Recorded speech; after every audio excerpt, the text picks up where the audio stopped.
So welcome everybody. My name's Hayley, for those of you who haven't met me. So I'm the chair of the comms group for the Society of Sports Therapists, and this is the second webinar in our 2022 series. So thank you very much for joining us. Tonight's session is about transplant sport and a therapist's opportunity. So I hope you're all really geared up to hear some fantastic speakers.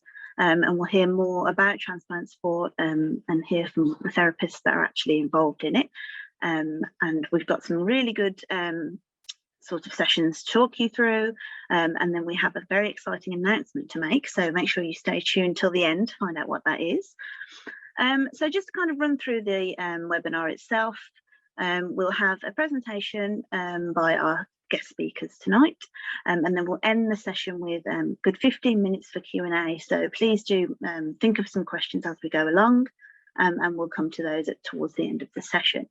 For everybody that has registered, you'll receive an email after the session tonight, and it will just ask you for your feedback, and you'll also be able to obtain your attendance certificate from there. So any questions, please use the chat function. That will be monitored, but we will tend to come to the questions towards the end of the session just so that we don't get interrupted. But otherwise, please do keep an eye on that, and we will be able to respond to you should you have any queries. So now I'm going to be introducing our guest speakers. So I'm very pleased to welcome you all. If you want to pop your cameras on, everyone. Hi. Perfect. We see some faces now. It's great. So first of all, I'd like to welcome Allison Bloxson, who is very kindly joining us today. She's the therapy lead for Transplant Sport UK, and has an exceptional amount of experience. She's a physiotherapist by background, but has worked with many therapists and set up the actual therapy team for Transplant Sport. So we're very lucky to have you with us here tonight, Alison. Thank you. We're also joined by Tom Haynes. Tom has been working with Transplant Sport for a number of years now as well. So Tom is the course director for the sports therapy course at Coventry University. He has been actually working on a PhD in transplant sport recently, and continues to do so.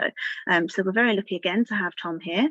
And we're also joined by Michelle Evans, who again is working with me as well at Coventry University, and is absolutely fabulous in terms of her experience, and has also worked with transplant sport for many years, and is going to give us a very nice overview of her experience there as well.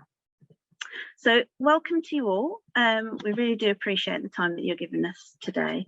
But that's it from me. I will hand over to you, Alison, to make a start, and I'll just be here in the background if anybody needs anything. Okay.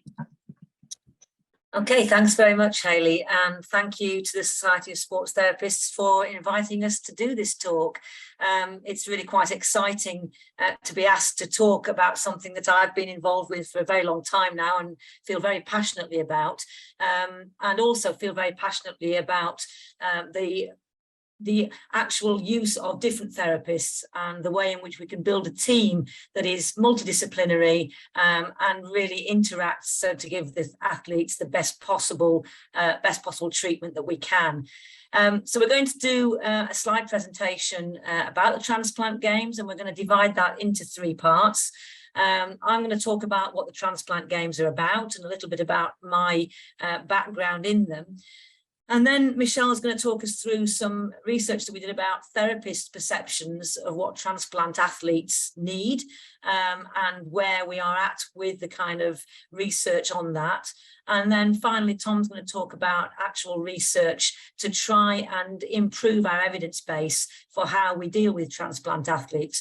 Because really, prior to me getting involved with transplant sport in 2001, there wasn't any sort of therapy input at all. And so it's something that we feel that we can actually contribute to going forwards, and gives an opportunity to all of you guys who might be interested in getting involved. Just a little bit about me. I've been a physio for 40 years, and I got involved in transplant sport 21 years ago in Leeds at British Transplant Games, and then from there onto the World Transplant Games. At that time, there was really no physio, no therapy, and in fact, the athletes didn't really know what that was all about. And over the last 21 years, it's developed somewhat organically in terms of me turning up with a couch initially, and then getting other poor people involved who didn't know what they were getting themselves into. And then in the latter sort of 10, 11 years, getting involved with Coventry University through Sheila Leddington Wright, who unfortunately can't be with us this evening and is very sad not to be with us. But unfortunately, she has some other issues going on that she needs to attend to. So Sheila and I met in 2009 and started working together with the Games. And through that, we formed quite a good alliance with Coventry University, and Tom and Michelle coming on board as well. And so it's now developed into very much a collaboration between physio and sports therapy. It's no longer called the physio lead of transplant sport, it's called the therapy lead. And I'm really very proud of that fact. It isn't just sports therapists that we've had involved, it's sports rehabilitators, chiropractors, and we have lots of students from all those disciplines as well. So it really is something that we've grown into a very multidisciplinary team. So I think Tom's going to put up our presentation. And I'm relying on him to make the technology work because that is not my forte. So treating patients is not a problem, but trying to do this is different. So bear with us. So the Transplant Games, powered by the gift of life. That's the kind of strap line that the World Transplant Games Federation use. And I think it pretty much says it all. After all, without the gift of life, many of these athletes would no longer be here, or if they had kidney, they'd be on dialysis. So it really is something that is a very emotive strap line, but is also absolutely true. It's powered by the gift of life. So what are the Transplant Games? Well, it is an absolute celebration of sport. You get people from all backgrounds and all ages, every competitor alive and well because of a successful organ transplant. And they would be dead or surviving on dialysis in the case of kidney failure. And it is the one international world-class sport that requires you to be on banned substances. If you aren't on banned substances, then you probably don't qualify. Although there was a little exception to that with the bone marrow transplants, but that's they're a small percentage. Everybody else is on some kind of banned substance, or else they just can't compete. So what transplants take part? And it is pretty much all the organs that you would think of. So I think Tom's got a nice slide here of which transplants. So it is heart, lungs, liver, kidney, pancreas, bone marrow, small bowel, and any combination of those. So we do have athletes who have a heart and lungs, or a heart and kidney, or kidney and pancreas, and kidney, pancreas, small bowel. People do have now multiple transplants, which is a phenomenal achievement in terms of medical care. But it does mean that we have a very wide range of issues that we need to be aware of when we're treating these athletes, because the different ailments that they've had and led to their transplant do actually present different problems for us. Okay, so the mission. Okay, which games? The mission of the Games. Thank you. Yes, I thought I'd missed one there.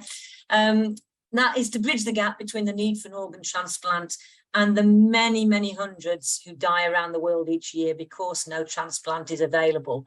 And the aim of the Games is to raise awareness. And the statistics show that 30% increase in organ donation is reported by each country that has played host to the World Transplant Games. And that's a pretty phenomenal number. Just raising that awareness and bringing in the kind of media attention that the Games bring does actually make people more likely to give their approval if indeed they were asked to whether they would donate their loved one's organs. And that's a pretty amazing thing. So which sports? Well, all the sports that you would expect, plus a few extras.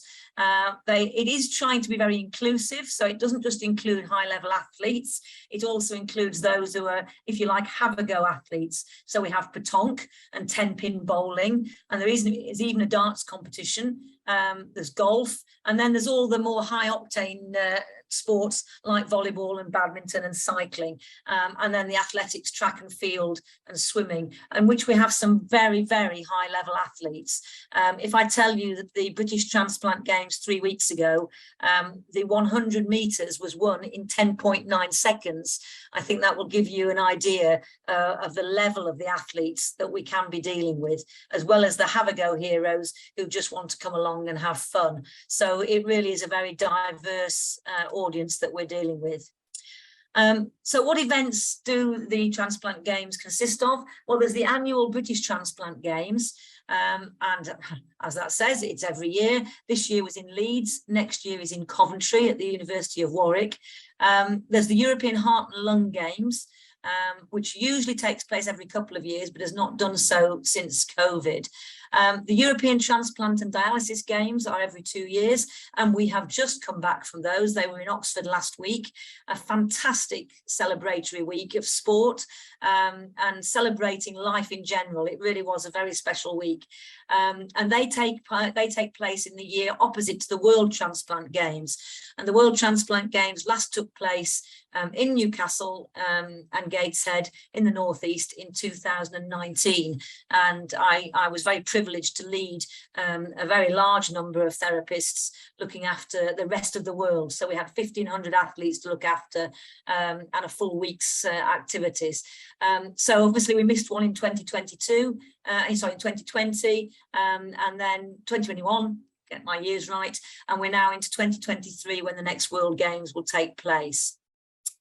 There's also in the UK various local events like rackets events and football events and volleyball.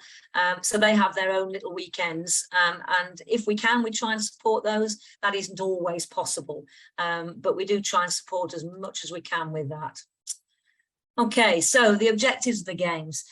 The big things that we want to try and get are PR and publicity so that people are aware of what organ donation and transplantation can achieve. We want to also promote the rehabilitation and well-being of the participants. So it's very important for the participants that they are told why being healthy and being fit and active is going to benefit them. And this is where research can be so useful in actually informing patients as to their actual statistics of life expectancy, if they are fit and healthy, as opposed to sitting at home and just looking at the four walls because they don't think that they can actually do anything. Demonstrating the quality of life, the participants are very keen to show that organ transplantation has transformed their life. It's turned them from being sick and bedridden or on dialysis 3 times a week or basically dying into somebody who has a very full life. And there are so many stories that the athletes can tell you about the positive impact of transplantation in terms of being able to grow up, have a family, get married, and take part in sport as well. And that comes into very nicely into the thanking the donors and their donor families. The athletes take it very seriously, the whole responsibility of making sure that their donors, whether they be living or donors or donor families, are respected and that those organs are treated with that great respect. And actually to try and honour that by competing is really what one of their big motivations is. The other thing I think is very important, and I'm going to come on to this later in the talk, Michelle is going to talk about the actual effect of psychology on the transplantees and their families, and providing a support network where you can turn up and be amongst those that you actually have similar experiences with and share similar experiences with, I think is really important. And it provides a support network for them that is really quite invaluable. And we also want to encourage and support medical research, and that is happening. We had a very good symposium in Newcastle in 2019. There was also a seminar in Malaga the 2 years before.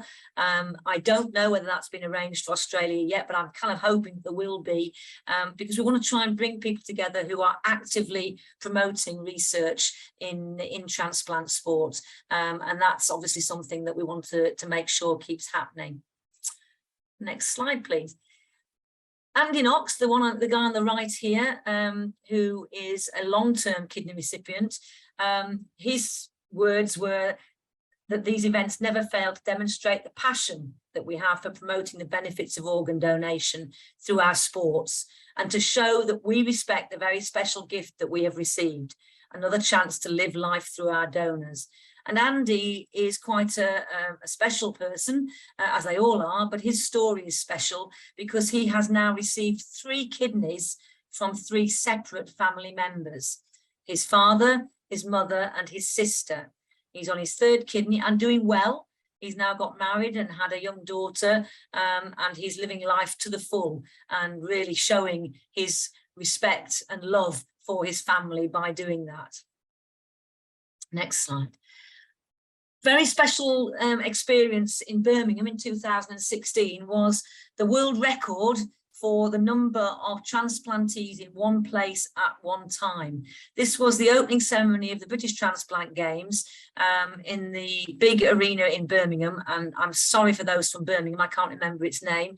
Birmingham City Hall is in front of me. But we had everybody on the ground floor was a transplantee, and they were all there. That room would have been empty if it had not been for the benefits of transplantation. And it was a very, very special moment when we all stood and honoured the donors and the donor families, and recognised that all of those people were there because of their real sacrifice. So it was a very special day. It is very competitive. As I said earlier, the 100 metres was won in Leeds in 10.9 seconds. There are some spectacular times in the athletics and in the swimming, times that really would be up there in the normal world, if you want to call it that. We have the guy on the bottom left with the baton in his hand running the relay, Steve Jarvis, was the high jump masters champion in normal athletics, not in transplant sport. So in the over 40s, he was the high jump masters champion, British champion. And so we have some very high level athletes. We also have people who get into sport purely after their transplant because of the benefits of getting fit. And so, the competition is very fierce. But the underlying thing is the camaraderie between the athletes and the support that the athletes give each other. And as well as being competitive, it is also very inspiring for lots of reasons. And one of the very inspiring slides, which is coming up next, is when you see the little children running their 25-metre race at the British Games. Have we got that slide, Tom? Yeah, here we go. I think he's going to actually play the little video for us. These children have never known anything other than life with a transplant. What it is for their parents to go through that, I absolutely can only imagine. But these children competing at the British Games really do give you a lump in your throat and are incredibly inspiring, as are all the athletes. All the athletes have amazing stories that inspire me every time that we go. And I always have a moment, there's one moment in the games where you always get a little bit of a lump in your throat. And for me in the European Games this time, it was a gentleman who, a Greek athlete, who was determined he was going to run, even though he pulled his hamstring. And I know that we all would say you shouldn't be strapping up to compete. If they're not fit to compete, they shouldn't be running. But it was way more important for him to run, irrespective of what damage he did to his hamstring. So we decided that we would strap him up to try and help him achieve that. And the reason he wanted to do that was because it was a year to the day since his son had died. And he wanted to honour his son by running at the Transplant Games. And when you get those stories, you realise that what you can contribute to them, to those athletes, is something very, very worthwhile. And that's part of what keeps me inspired by transplant sport, keeps me involved, keeps me working, and keeps me coordinating this team to assist these athletes. Next slide. Okay. So the role of the therapist. Well, as you would expect, we are providing an acute diagnostic and treatment service, and those are for injuries that are sustained during the training, but also injuries that people bring along with them. And it is very frequently the case that people will turn up with injuries at the games. They still intend to compete, and as I mentioned before, we just have to try and help them with that, or be able to confidently tell them why it's not in their best interest to do that. And that's something that we occasionally have to do. We use soft tissue techniques for risk reduction and treatment of minor muscle strains. We do a lot of massage for pre and post competition. The athletes absolutely love it, and they find it very beneficial. We use ice massage for some of them, and we do lots of things with them to help them, and stretching and dynamic warm-ups and all those kind of things to try and help them achieve their best. We also try and advise during the year on reducing the risk of injury and appropriate treatment. So that in the build up to the event, particularly for instance the World Games, we actually do have forums for the athletes to actually talk to us about their injuries and to seek advice. And Coventry University have been extremely good in offering their facilities to help with any athletes who can get to them and who are local to them, to get tested, to get rehab programs and prehab programs to try and ensure that they achieve their best efforts. And then another key part of our role is to liaise and coordinate with the in-country medical support. And whether that be at the British Games with the paramedics or the medical director, or again at the European Games similarly, or in other countries where you're liaising with other professionals, really important that we make sure that we're liaising in a way that offers that the treatments offered are appropriate for our competitors. And to give you an example of that, and the difficulty of working with other professions sometimes, is in Thailand, they laid on lots and lots of Thai masseurs, which sounds great, except those Thai masseurs didn't speak a word of English. They didn't ask any questions. They had no knowledge of what drugs the athletes were on. They didn't ask for any information about what was happening. And at the end of their massage, part of their treatment is to manipulate their neck. Now, when I found that out, I nearly had a kind of heart attack myself, because there were lots of reasons why that was not a good idea for lots of athletes who were on lots of steroids. And of course, those masseurs knew no different and had not been told in any way what their athlete population was going to be like. So sometimes you have to be there as well as part of the controlling force, if you like, of what your team are going to do and what treatments they access to make sure that it's safe for them. So that's something that's perhaps not what you think of when you think of what you're going to be doing. So this is our lovely therapy team from Leeds 2022. Sheila Leddington-Wright in the middle there with the physique bag. And then we have our rest of our volunteers, some who've been many times and some who were new to the event, and lots of students. We always have lots of physiotherapy and sports therapy students at the events. We try and encourage sports rehabilitators as well. And we have had, as I say, chiropractors in the past, and students of all of those disciplines, sports masseurs. Really is quite a comprehensive team. And then we also have our admin lady, who is the lady to the right of the wheelchair, Pauline, who comes along and helps to control the crowds, because we do have masses of people trying to get therapy treatment during the athletics event, and she makes sure that they all get registered, they all get logged on our paperwork, and that we keep a good record of everything that we do. So she's very important to our team as well. It's never a dull moment. It can be extremely hectic. We can be seeing, 100 patients throughout the course of a day. So it's a very busy environment. Some of these photos are from the World Transplant Games, which were, as I say, in Newcastle, and we had a very busy time there. I was just looking at the stats today, and over the period of the week there, we had 1,330 treatment episodes. So it was a pretty busy week. Lots of high demand. Lots of high demand. We do stuff in the open, as you can see, with the events when we're out at the donor run or at the athletics, but we also see people in the clinic environment, and which might be for more complex problems. So there's a big variety of things that we're doing for the athletes.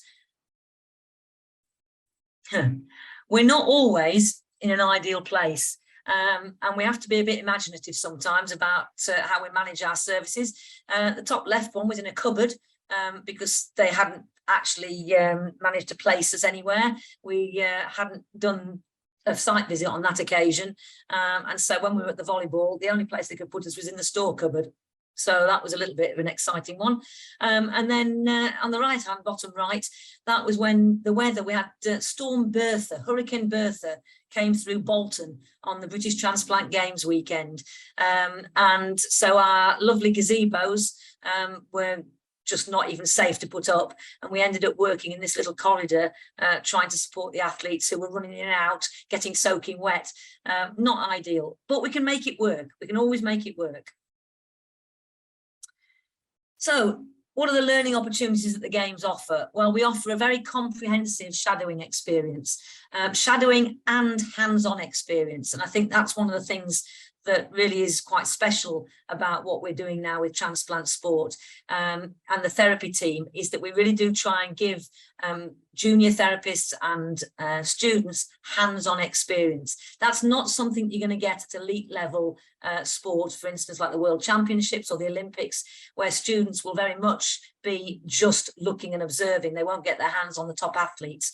And at the European Games, you know, our students had their hands on world record holders. And that's a really good opportunity to get your hands on very good athletes. So we offer a mentoring and shadowing experience. Soft tissue skills and taping skills, we try very much to get people involved with actually doing those skills, and we teach them. All of our transplant athletes are obviously asked if they're okay with students being involved, but they're all very keen to actually offer themselves as models, and it's really a very nice way of being able to do lots of good mentoring, mentoring of juniors as well as students, and actually experience of working in a high pressure sports environment, because it is very different. It doesn't suit everybody, and it is a really good opportunity to see whether it's something that you're going to enjoy. There is often a lot to think about, a lot of things to take into account, and it can be high pressure when you've got people coming at you from all directions. So it's something that we try and give people the opportunity to experience, and in the hope that they will then move forward with that or not, depending on whether they find it enjoyable. Well, yeah, it can mean the difference between competing or not. And I mentioned earlier the Greek athlete with his hamstring on the left here in the picture from last week. And then on the right, this young man on the right-hand side in the British kit was one of the athletes who went to the World Transplant Games in Durban a few years ago. He arrived in a wheelchair because the few days before his flight, he'd been in a mosh pit at some concert, and somebody had stood on his ankle and he'd fallen over, and he had a very, very nasty ankle injury. And he arrived in a wheelchair, and his dad and he had raised all this money to come to the World Games, and he thought that that was going to be absolutely no chance. We gave him intensive therapy. I mean, he could not do most of his events, but we gave him intensive therapy right up until the last day when the tennis was taking place. And then we strapped him up really well, and he managed to play his rounds of games in the round robin. No, he couldn't play at full tilt, but he did manage to play. And at least he could then send photos back to his sponsors, and he could feel that he had actually done what he said he was going to come out and do. And in actual fact, the Dutch guy that he played, who was the eventual gold medal winner, played a really lovely game with him. He knew he could beat him hands down, but he actually gave him a good game. And that kind of camaraderie and shared experience and empathy is what makes these games so very, very special, and something that it always you take away from the games is that these are very special people, and it isn't just all about winning. As many of them say, they've got a gold medal just by being there because they're alive. And just a few things there. The good news about our Greek athlete on the right was he did get a bronze medal. I was very, very happy about that. Very thrilled for him. He was very happy.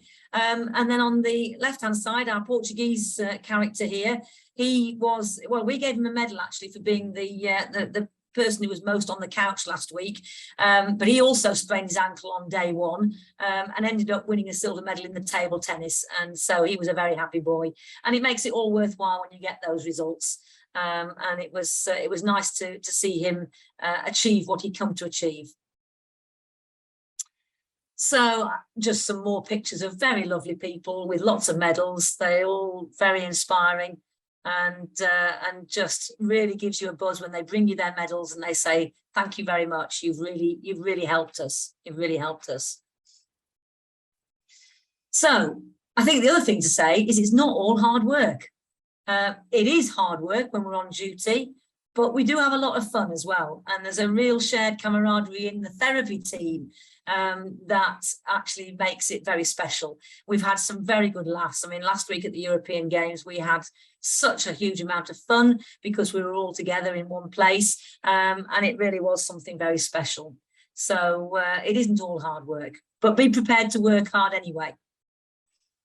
And I think that's where I'm going to finish and hand you over to Michelle, who's going to talk about how we actually manage these athletes and the research behind that. Okay, thank you, Alison. Yeah. So as well as understanding about transplant sport, we need to understand about the transplant athlete and how we're going to manage the transplant athlete. And that's really important to understand because, you know, we understand, and from our therapy training, we understand how to work with the general population and general athletes. But with transplantees, we need to understand some precautions and contraindications to some of the treatments that that we may give to our athletes. So what do we know about the management of a transplant athlete?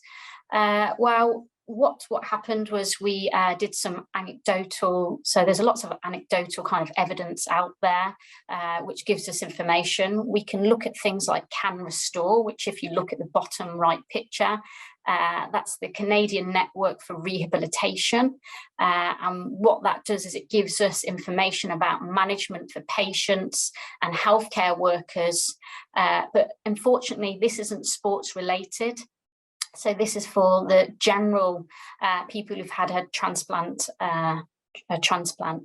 So there's minimal research into competitive sport, and that's something that we really want to kind of push for, so that we're not just using anecdotal information, so that we're building that evidence base up, so we know how to manage our athletes, so that we can give them the best support for the sports that they're competing in. So what happened was we did some research, and we sent out a Bristol online survey, which surveyed 30 therapists that actually are involved with working with transplant sport. And 100% of the respondents from this survey felt that athletes were vulnerable. But this is sometimes contrary to what the athletes feel. They don't always feel that they are vulnerable. So what is vulnerable? So vulnerable being defined as special care, support, or protection due to the transplant that they've had. Also, 90% of respondents felt athletes require special considerations, and we're going to talk through what those considerations may be. And also the respondents felt that athletes require special precautions as well. So we're also going to talk about what these considerations and precautions are.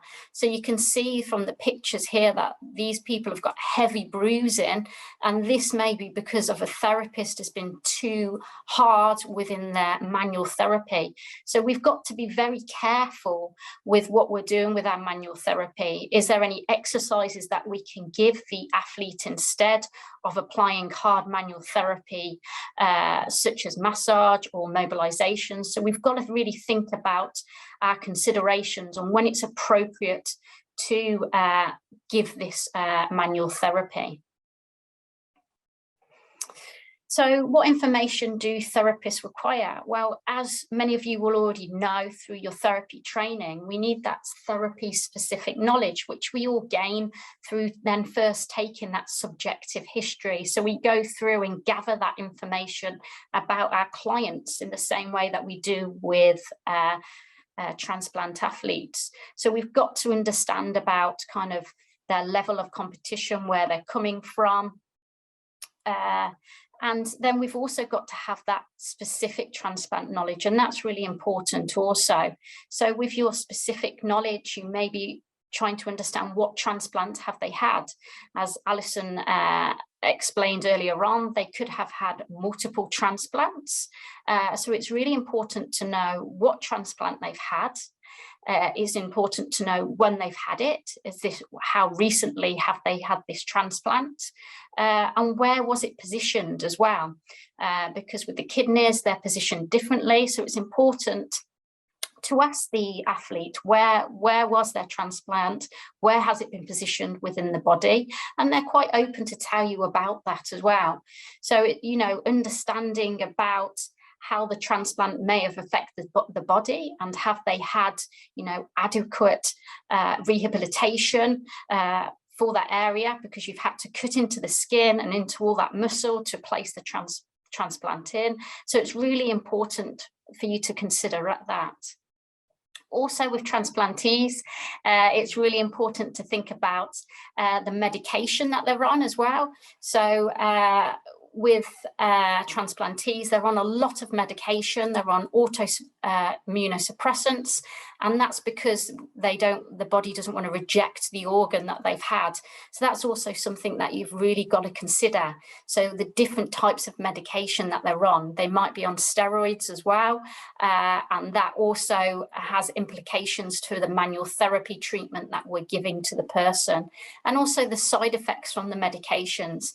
And as a therapist, you don't know every sort of medication that they're on, but it's important to ask, and the athlete will often know what side effects there are from the medications that they may have.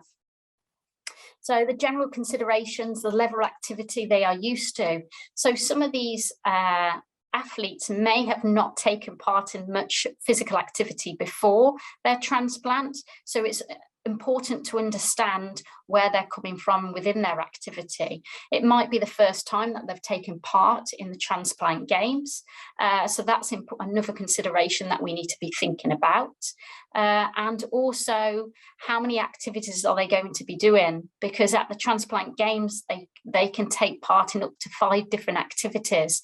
So it's an important consideration that, is it day one and it's their first sport that they're taking part in, or is it at the end of the games and maybe they've taken part in 4 activities already and they want to get through and complete this 5th one? So that's another consideration that we need to think about.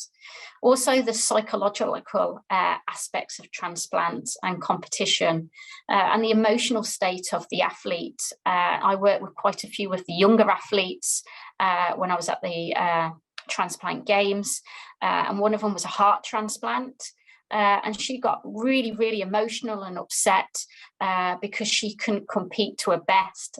But it was her first games that she'd ever been to. She was a heart transplant, and the innovation to the heart is different because it's been cut for that new heart to be put in. So sometimes it's about a little bit of counselling, but within our scope of practice, giving them some kind of emotional support. So it's not just our therapy that we're thinking about, our manual therapy, but also giving them a little bit of emotional support along with their parents or family members or even friends that they're there with. We also need to think about, if they are competing, the effect of the transplant has on the body and how they prepare, recover when competing. So it's getting the athlete to understand about doing good warm-up, good quality warm-up, and also cool downs as well. You know, we could be the best masseurs in the world, but they have to be thinking about doing their own kind of preparation and cool down, active cool downs to get that body kind of prepared maybe for the next physical activity that they need to do. So specific therapy considerations we need to be thinking about, and for us as therapists, we only really do mobilizations, but if you're taught manipulations, that's something which is definitely contraindicated, and that's because of the side effects of some of the medications can make them a bit more osteoporotic. So it's important that we are being quite gentle with some of our manual therapy techniques and being guided by the athlete and how the athlete responds to the manual therapy that we're applying. Also with tape as well, you've got to be very careful because some of the skin can be quite delicate. And also if you're working with kids as well, you don't want to be putting hard zinc oxide tape on if they've got delicate skin.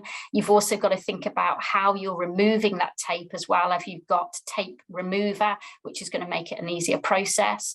It's very expensive, but I tend to use more K tape and to protect the skin, and then use the white tape, the zinc oxide tape on top of that, because then it's not so harsh on the skin, but it can be more costly doing that because I'm using two different types of tape.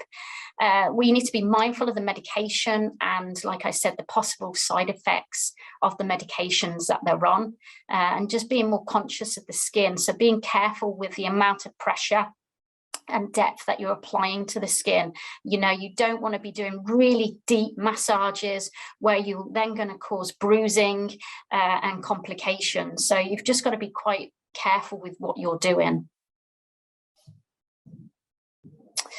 We've also got to be thinking about precautions, and this is in general. So whoever we're working with, we need to be thinking about good hygiene and good practice, especially when you're out in the field. So if you maybe not got access to running water where you can wash your hands, making sure that you've got gels to sterilize your hand is really important. We're not using towels, so single-use paper towels we tend to use if we need to wipe an area off or cover an area, or using the person's own clothing to cover them up to provide some dignity, because we haven't got millions of towels to bring with us out into the field.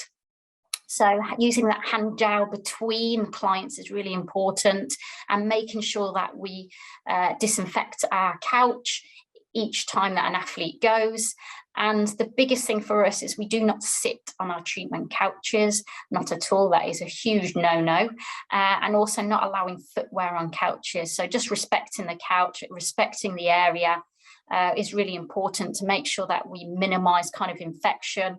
And if we're ill ourselves, then we need to make sure that we are not coming in and we're not compromising the athletes. The athletes are on autoimmune suppressants. So it's really important that we're thinking about the athlete and not just ourselves. So if you've got a cough and cold, then you need to make sure that you stay away.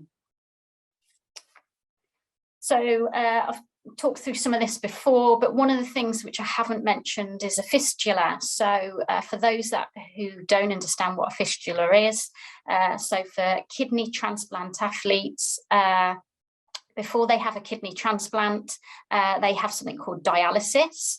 And the dialysis, what it does is it cleans the blood. So blood is removed via blood vessels and passes through the dialysis machine, which removes the impurities that build up in the blood. And then this clean blood is returned to the bloodstream. And for that to happen, a fistula kind of enables this process, and the artery is connected to the vein.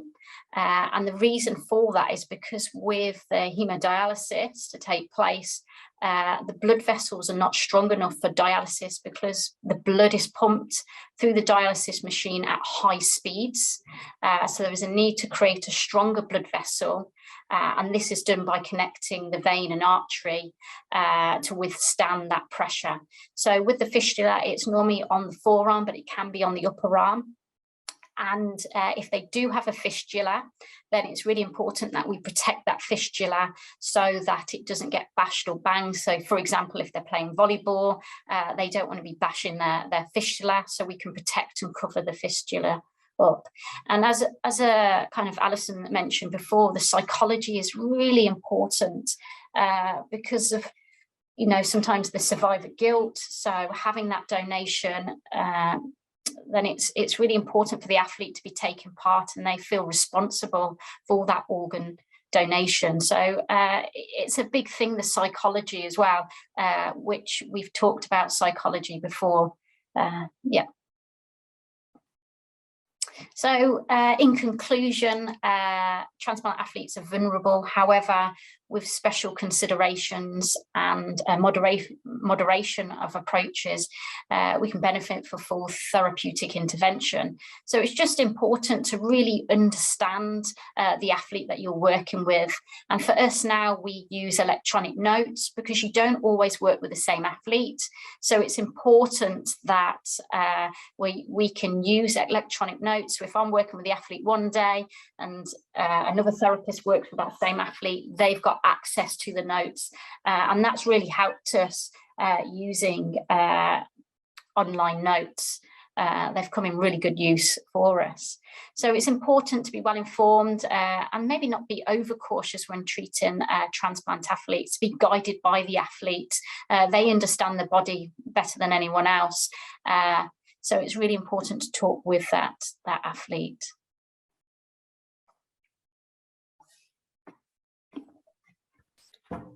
Okay, thank you for that, Michelle and Alison. So what I'm going to do now is take a slightly different approach to what you've heard so far. So we've got a great idea at the moment of the transplant events that transplantees can attend and an idea of how many, how often they do attend, and also the considerations when we are being a therapist at these events. However, the other side of us is always looking at the evidence and looking at what can direct our treatments or our approaches to working with people. So if you were a therapist, one of the first things we do is have a little look at what is out there. And what you will find is generally most of the research, the evidence for us that is going to help us direct our treatments is generally sat within the first 2 years post-transplant. And when we look at it, it's all about obviously promoting a positive health, so trying to get people active and back to work into an environment where they're comfortable to do their everyday tasks. So there's a lot of research sitting within this 2-year period. There's quite a bit as well on well-being, because transplants don't always go according to plan. As we've heard from Alison already, there's quite a few transplantees who either compete with a transplant that could be failing, or they've had multiple transplants. So transplant rejection is quite common. And this has a huge implication to how someone feels, especially if they think they might have to go through the process again. And also, potentially, if they don't get that transplant in time. So when you think of some things like livers, it can take sometimes up to 2 years before you have a liver transplant. Not everybody survives it if they don't get that transplant in time. So well-being is a huge part of a transplantee, and it's a difficult period, but generally we're now looking at those people who have kind of gone beyond those 2 years. They've started to settle down and they're really starting to either push themselves, whether it's within just physical activity or whether it's introducing themselves to sport or coming back into sport.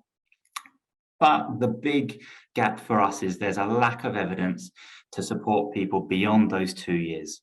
So if you want to go back into endurance training, you're going to find very, very little on it. You might find 1 or 2 case studies. So for example, there's a case study of a heart recipient who was an athlete before, endurance cyclist, who had an acute heart issue. So he was still conditioned pre-transplant. And within 6 months, his aerobic capacity, etc., was almost back up to, it was about 95% of what he had before. So there's some nice case studies, but they're just case studies at this time. So he's done fantastic well, and he, there was a 12-month study follow-up paper as well. So he got up to, I think, about 105% of his previous aerobic capacity. So he did really well. But there's not a huge overview of these transplantees. So there is very little evidence of this competitive population, but every year at the British Games, you'll get around 900 transplantees turning up. Some of these use this as a stepping stone. So I know there's quite a big cohort that now go way beyond transplant sport and compete in non-transplant competitive events. But at the British Games every year, you'll get 900, and at the World Transplant Games, you'll probably get 15 to 1600 people turn up. but we don't know much about them. And this is the reason why we're exploring transplant sport at Coventry and encouraging others to kind of look at transplant sport, because there is a big population. Just to put it into context, within the UK each year, there's about just under 6,000 transplants taking place. When you compare this to somewhere like the US, which has something crazy like 120,000 transplants each year. And when I say this number, it's a combination of hearts, kidneys, lungs, with kidneys taking up to about 60% of those, of the proportion of those transplants. But there is a growing population, and a population where a proportion of them do want to be competitive, who are wanting to be supported. And that's where we are advocating sports therapy, physiotherapy to work together and try and support these athletes. So if this moves on, so what do we generally know? So here you can see I've got a little bit of a breakdown of the more common transplantees. So Alison and Michelle alluded to as well that we get de-innervation of the heart. So what that means is they've cut that nerve to the heart. Put it into context, we always use it, well, the terminology I was first given by a transplantee was, I'm in the same room as you and a lion comes towards that door. Straight away, if you're a non-transplantee, everything's going to kick in. You're going to get that fight or flight. Your heart rate's going to go from about 60 to 150, 160, and you'll suddenly react. That transplantee next to you is just ticking away at 60, 70 beats per minute, because their body, their nerves don't have that kind of chemical response anymore. So until their body demands oxygen, then that's putting pressure on the heart to work harder, then the heart rate goes up. And the same also works with recovery. So when you think about once you've finished a race, your heart rate will generally come down relatively quickly. And as you get your breath back, as everything starts to come back into combined, but with the heart recipient, that blood is still rushing around the competitor. Their heart rate is still going to be up in the 120s, 130s, while yours is probably back down to 80 very, very quickly. So they've lost that control of their heart, which means if you think about it with 100 meters, 200 meters runners who are doing multiple heats on a day, they're probably not, the heart rate's not in the right zone for the first race. For the second race, they might start to feel like they're almost up to speed because they've got some carryover. But if they're doing another 3 or 4 events, they're now not recovering for them. So actually, these are the kind of athletes, when you work with heart recipients, they're again very different to if I'm working with kidney, liver, or lung recipients, because of the different presentations each of these can have. What you'll also see is, like I said, bone mineral density has dropped. But again, we know at the bottom, like I've stated, through exercise, through physical activity, things like osteoporosis, bone mineral density, exercise does have an effect on these populations. So this is why we advocate not always sport, but being active with these populations. And the reason why I'm saying that is because sometimes they're just afraid. After they've been through a huge operation, you get wariness about what you can and can't do. They're afraid about picking up infections. And again, we shrug off an infection or a cold normally within 7 to 10 days, and we're absolutely fine. We've come across quite a few transplantees at events who pick up a common cold, and 9 months later, they're still struggling to shake it off because of the immunosuppressants they're taking alongside it, because they're either pushing themselves a little bit too much, but they've massively drawn out a common cold until it suddenly settles down, and then we need to understand the rest that these guys need to take to get back to their levels. On the other hand, we also know sometimes even a common cold can turn fatal with a transplantee. You don't need anything fancy. Unfortunately, because of the medication these guys are on, it has happened where we turned up to the games on 2 occasions, and Alison will probably, unfortunately, be able to list off more. Sometimes the athletes, it's fatal if they pick up a cold. But this is the general knowledge. This is out there. You guys can find it in your own time quite easily through the plethora of sort of 2 years and under evidence-based research on transplantees. So having a little look, we did a little marry-up of the world records. So when you're looking at this, we can see transplantees, they do compete. They compete at all the same events, but you can see in time, they're around about a quarter slower on most. Okay, so we don't always know or at that point, we don't know why. You could ask questions, you could allude to certain aspects. Is it the medication? Is it because perhaps they weren't a world champion before their transplant, or they're only just into sport? So there's a whole load of variables that could equate for this, but on the surface level, what we see is they are competitive. Their times, especially at the longer distances, there's a greater variation in the times between the non-transplantee population and the transplantee population. But as we come down towards the shorter distances, there's much less of a distinction between whether you're a transplantee or not. So then is it down to the conditioning post and they just need a bit of time? And there's a different collection of questions that we can explore. But this is the reason why we're looking at it. So we're trying to look at the athletic implications of a life-saving transplant on the body. And at Coventry, and part of my PhD and part of the research we're doing here with some of the students as well, is to try and answer some of these questions and support the transplantees. Now, just to give you an overview, so we've alluded to medications that we're on. So across the top here on the right, you'll see the average heart recipient is on around about 5 to 6 medications per day. Looking at the bottom section, you can see of those, 2 of those are immunosuppressants. Okay, so 2 of those are trying to control and stop the body rejecting the organ, which is great because it means it's going to last. However, when you're taking those immunosuppressants, it also stops the ability, as I said, to fight off colds, infections, and other little pieces. We've also, along the bottom, we've got statins, steroids, hypertensive because of other issues, but note the steroids. Chronic use of steroids is the reason why Michelle and Allison both brought up the reason why we have to understand this transplant population and how we handle and apply our treatments, because it affects the cell matrix, the thinning of the skin. So sometimes if you put tape on too tight or too adhesive, it can start to peel away the surface level of the skin. So we want to really be careful and understand these transplantees, because it's not saying we can't strap or we can't tape, but we need to modify techniques that are appropriate to this population that you might not do on your non-transplant rugby player, for example, those kind of strappings. On the other side, you can also see lung recipients. Lung recipients take a lot more medications to control themselves. So these could be cystic fibrosis, the reason for their transplant.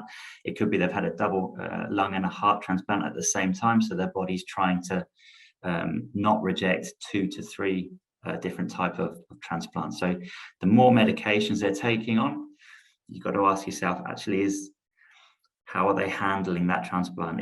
Are they taking more because things are failing, or do they just need it to make sure things are maintained okay? And sometimes just asking those questions can give you a very easy answer. What I want you to be aware of is the competitive population aren't just those that have gone through transplantation with no issues. So 40% of the ones from our study, so 88 of the transplantees did have complications post-transplant.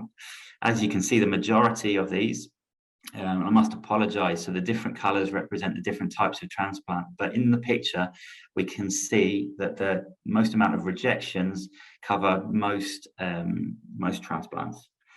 We also get things like graft versus host disease, and in the light blue, that's where you've got your bone marrow transplants and your stem cell recipients. So where the graft is breaking down again and starting to reject it from the body. With the graft versus host disease, we often get things where they get kind of chronic fatigue post-transplant, and that's not solely down to stem cell recipients, but it's a big issue that we do deal with stem cell recipients. But you can just see, so the overview is actually, it's not just those that have flown through and they're absolutely okay. Some of the guys that are competing out there have gone through serious issues post-transplant again, whether it's a second transplant, and they're still coming back and they're wanting to compete, reiterating Allison and Michelle's point that sometimes we know ethically that if you compete, you might damage a tissue a little bit more, but the purpose and the reason why they do it, especially for their donor, especially for, like I said, the reason for if someone else has died, they need to do it. We have to weigh up, can we help these guys in any way? Not necessarily to win, but just to get out there and do it for their donor. A little bit of an overview here of the transplantees in general. So of the 218 athletes, we can see they're competing when they go to the games in Generally, it's four events, and as you can see, it's plus or minus 2. So they're competing not just at one event, but there's a lot of things that they do train. And as you go down that list, you'll start to see that actually not all of the training they do for these events are specific. Okay, so if you're a track athlete or a swimmer, generally you compete at a number of track or swimming events.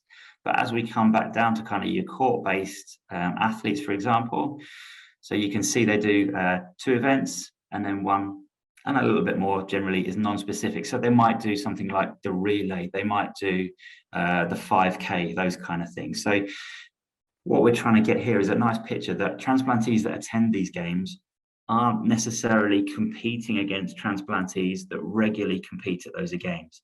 So you get a mixed picture, like at the bottom, where you get a footballer, for example, taking place in the 100 and 200 meter runners. So it's a little bit of a different makeup, especially at the British Games. We're really encouraging people to just participate, to be active, which is great. The World Games, slightly different. This is where you get a little bit more of the specific training and specific events, but you see a lot of this at the British Games. Just having a little bit of a look. So when we're looking at the transplantees, so the graph on the right, you can see the cyclists, for example, do a lot more training now than what they did pre-transplant. So it could be because they were unwell before, or they had the chronic unwellness before their transplant. Some of them, it could be because they weren't active at all before transplantation, and now they're really trying to be active. However, most of them, it's actually they're trying to live their life to the most. They're trying to train, they're trying to just be active as much as possible. But as you're all aware, sometimes when we start training and do a lot of training our body's not used to, we start getting overtraining. We're not recovering, and especially with some of this population where recovery is a big thing to consider. We need to think, actually, is it more training? Is it exercises we need to prescribe? Or is it recovery strategies and sort of your prehab strategies that we need to implement? Because not many of them seem to get that evidence. And again, this is just giving you a little bit of an overview of a heart recipient or heart recipients. So what you can see on the left is a little bit of a bar chart. And so this is just giving you an idea of a regular weekly training load. Only 40% of their training is running specific. So these are running based athletes, as you can see from 51 of them. Out of the average, only 40% of their training is running. The same amount is in the gym. Now, when you think about, your other or non-transplant purely running athletes, you might start to think, well, is that proportion reflective of what they do? Because we've still got here, 10% of that is cycling. Now, it could be cycling in a recovery sense. We don't know that part yet, but you can see there's a large chunk of non-specific training that these guys can do. It could be because their coach is guiding them towards this, or it could be the other side and they haven't got any coaching and they're doing what feels best because perhaps they're thinking about, well, when I go to the games, I want to do throwing events or swimming events. So we need to explore why. Is it because they don't know what to do? Is it because they're training for multiple events? Are they overloading and trying to do everything? And again, this is where our guidance and our evidence-based research can help these if they really want to go to the extreme and set world records and compete at a high level, both within transplant sport and beyond. Here's one of our great heart recipients. So she's a sprinter, and just giving us an overview that of the heart recipients, 67% have difficulty preparing for their event. And this generally comes back to what we alluded to with the de-innovation of the heart. So they really struggle to get their heart rate up to a good position before they do their sprint-based events. You have to think they've got to balance out, how do we raise our heart enough without feeling too tired before the event has even started? Now, for those of you that are interested in kind of the neurology side of things, then we know that when nerves are severed or when nerves are interrupted, it doesn't run a smooth healing process like it does with most common soft tissue structures. So with nerves, they might heal. Now, generally within 3 years, you should see healing or re-innovation. That has been seen at 18 months before. So with the really good ones, it has picked up and they've managed to get re-innovation. So they've got control of their resting heart rate. But beyond 3 years, there's either potentially going to be a little bit of healing or it's not going to heal at all. So you're kind of, now we're thinking, well, with speaking with 51 or however many heart transplantees I had in the actual study, but actually we can't put them in a whole group because they could all be in different stages.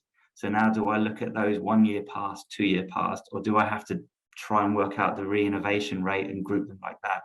So there's so many different ways we could break them down, and it just kind of reinforces the importance that every athlete is an individual. They're not just a track runner or a heart recipient. They're all very different the way that they do it. The key message with this is because of their beliefs and what they try to do to be able to compete, 8% of these recipients, so around 20 recipients, altered their own medication. So if they're taking these medications for a reason, generally to make sure that the organ is being protected and isn't being rejected, if they're highly competitive, you can see already that they're altering their medication to try and get the best performance they can. And this was something that kind of raised a few eyebrows with a few of the consultants, because they said, no, they won't. And then the athletes themselves said, yes, we do. So only by highlighting this and through the research you guys can help us with as well, we'll start getting the message both out to those who are competing, the transplantees that you see, as well as those taking part with the surgery and perhaps their rehab strategy post-transplant. Very quickly, this is the kind of advice transplantees got post-transplant. So as you can see, there's a little bit from their doctor. Okay, but quite a large proportion had no advice on what they could do whatsoever. Of the advice, you can see it's broken down, which includes take it slow. Well, what is take it slow? If I said to you, take it slow, or say to do nothing, well, you're going to go and seek advice from somewhere else. So all these reasons, and the reasons why they're reasons is the athletes are asking the questions. They want advice. They want to either be active, compete, or streamline their training or their activities, or wonder why they break down. And unless there's evidence out there, they'll generally go to blogs, they'll look on the internet and someone sounds convincing, so they'll do what they do. And this is why we keep reinforcing the message that we need help with the research and the therapy support to try and give the appropriate support to these transplantees. This will be online, so you can read through these all in your time, but I think that the key thing I wanted to reiterate here is the beliefs that transplantees do have about their training. So lots of them believe their transplant is limiting their performance. Well, our latest study shows that in aerobic long distance runners, those who are age matched, training load matched, if you're a kidney, a liver, or a stem cell recipient, you can do exactly the same as a non-transplantee equivalent. Hearts and lungs are a bit different. But again, until this comes out, there is very little out there to evidence against this, other than a couple of older papers.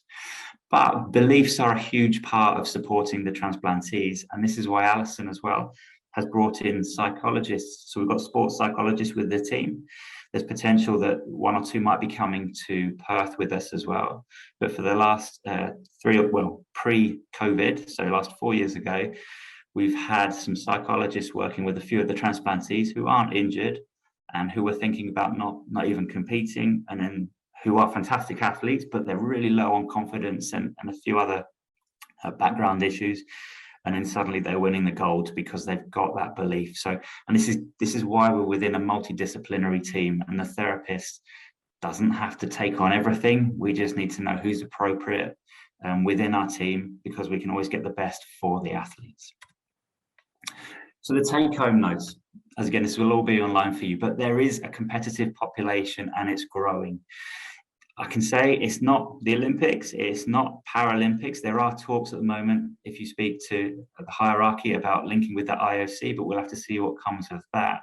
But the reason is it's not government funded. So unless the Transplant Games is in your city, then generally you don't hear about it for a while because it's not on the government's agenda. The government's agenda at the moment is donation, which is fantastic, but we're trying to get a little bit of a snowball effect to try and support transplantees and advertise where possible to show the good, and to also show those who perhaps are post-transplant and haven't got anything any advice apart from potential fear that immunosuppressants are going to help them pick up a cold. Well, actually, if you're physically active, you're almost boosting your immune system anyway in that sense, and you're being healthy, so you're going to fight off a cold and fight off little things like diabetes that are really common within kidney recipients, the obesity side of things that add complications. So you don't have to be a world champion, you don't have to be massively competitive, but the community and being active that the Transplant Games gives you can give you a huge benefit to your transplant.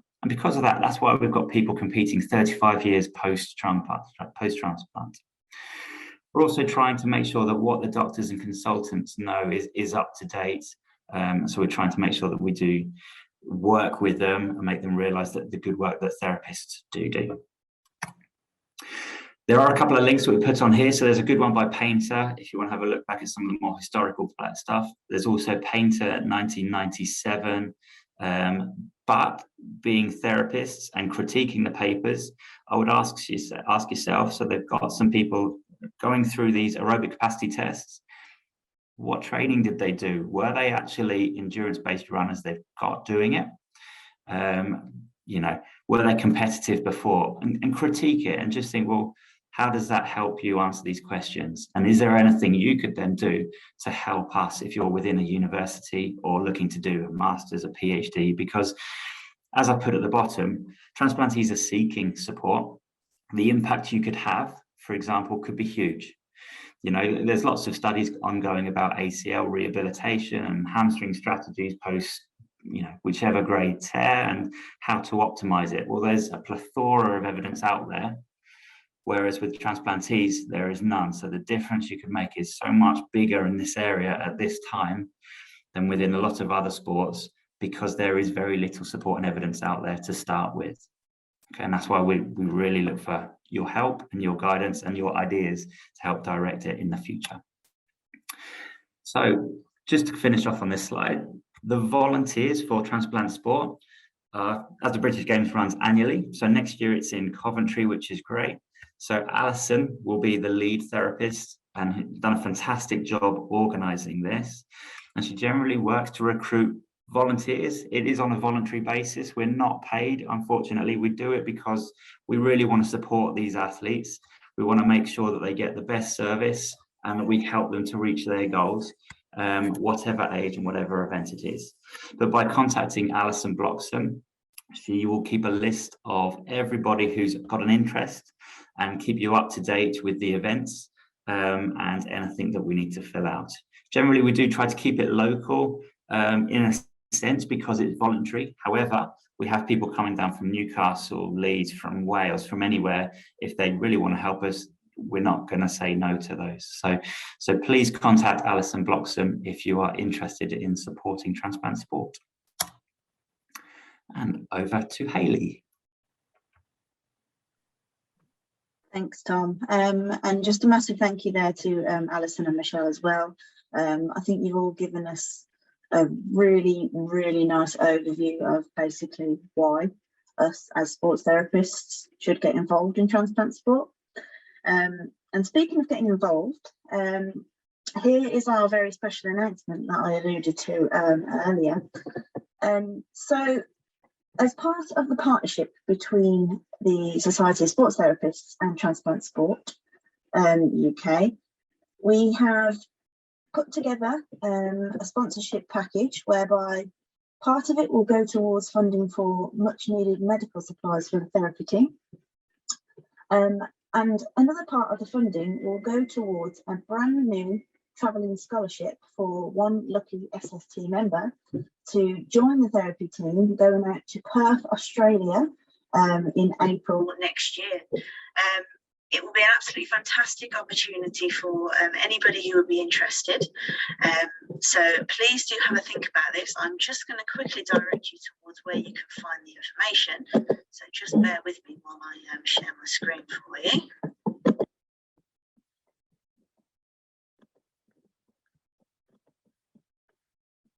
Okay, so here we go. Someone just give me a quick nod so you can see this page.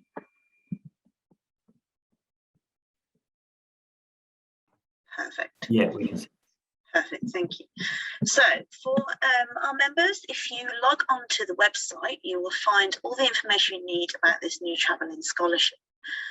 So there is a full eligibility criteria on here, and the application can be found by clicking on the green button here. So you will be asked to apply. There will be an interview process for the lucky person to be selected. The actual dates in Australia next year is the week of the 15th to the 21st of April. So you obviously would need to be available for that. There are some other stipulations, but I will leave you to have a read through that through the application criteria in a bit more detail.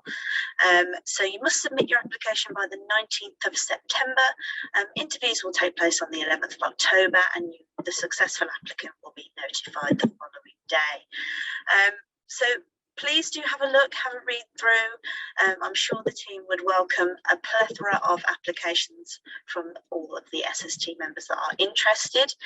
It's a fantastic opportunity. I would say once in a lifetime. It is on an international level, and you will learn so much from the team. You'll be able to get involved in all of the activities, you know, play an absolutely key role. And just work together to support these athletes who really do honestly value your support. Having been to one of the games, I can honestly tell you that I have never ever known athletes to be so grateful. It was the one thing that completely took me back. So it's an absolutely rewarding experience. So please do go and have a look at that.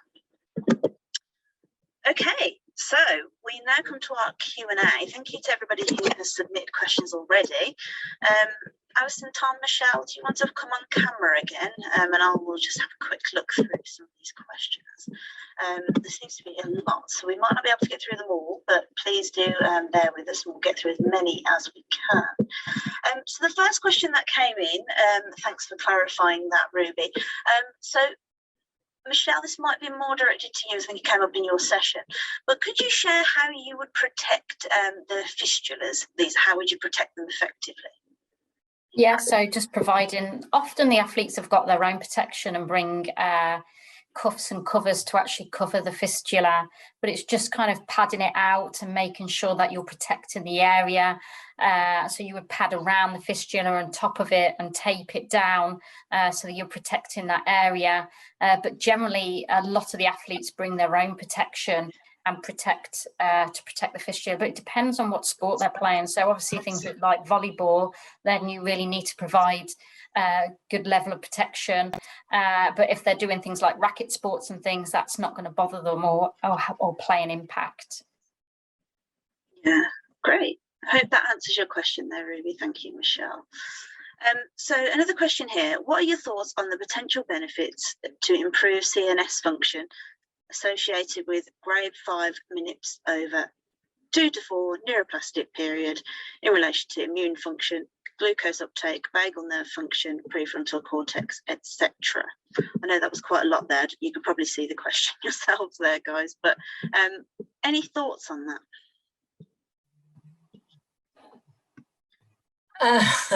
I'm not sure whether grade 5 manipulations fit into that question. I'm just a little bit, let me just see if I can find that question, because I need to read that again.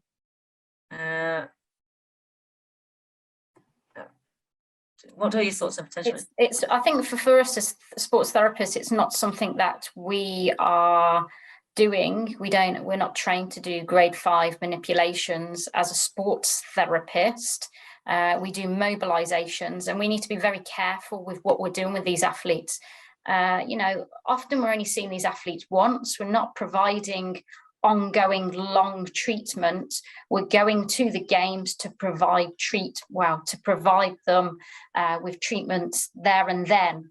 So well, I don't know if any of the members of the team have got anything else to say, but I think for us as a therapist, mobilizations would be seen to okay. So if you've got some joint stiffness, then you might want to mobilize that area, but then you've got to think about exercises to support what you're doing.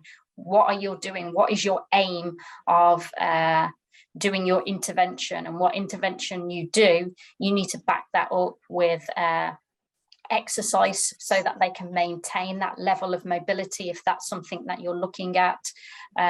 So that's kind of my thought.